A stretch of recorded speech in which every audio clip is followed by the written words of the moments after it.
I just met with 2 different sales offices for new home communities and thought I would take a moment and share some takeaways.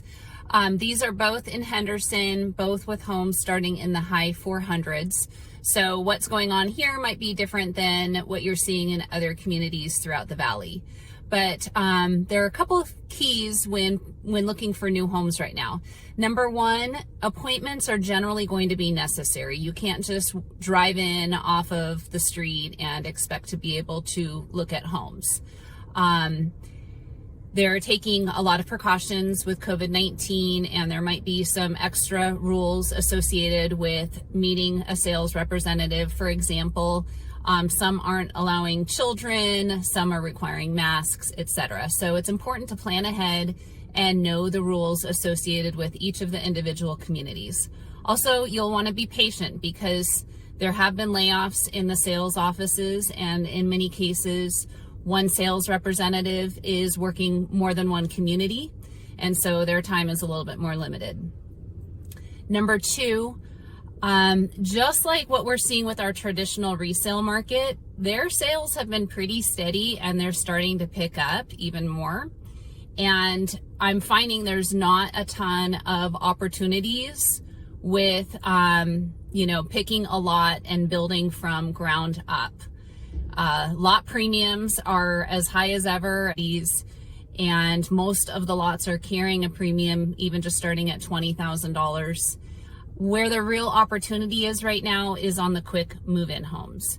So with quick move-ins, those homes are generally going to be ready within the next 30 days if they're not already completed. Sometimes you do have an option to still pick out flooring, and then they'll customize that to your selection, or in other instances, everything has been selected. They may have built that home on spec, or they may have lost a buyer along the way.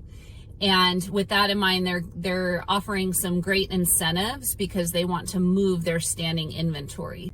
And lastly, in a few locations, the builders are structuring their payment requirements differently. They might require either a higher deposit or a quicker option selection, a higher escalation on option deposits. They really want to make sure that they are working with very engaged and committed buyers. So that is a question to ask to prepare yourself. Usually a deposit's required up front, and it's a little bit on the smaller side just to reserve a lot for the floor plan that you have selected.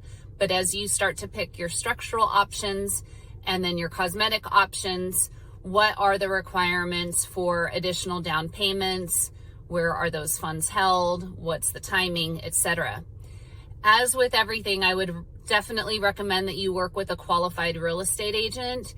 One thing to keep in mind is that the salespeople, while they're very helpful and have great information, ultimately they represent the builder, and they do not owe you specific duties like your own realtor giving you personal representation would owe you.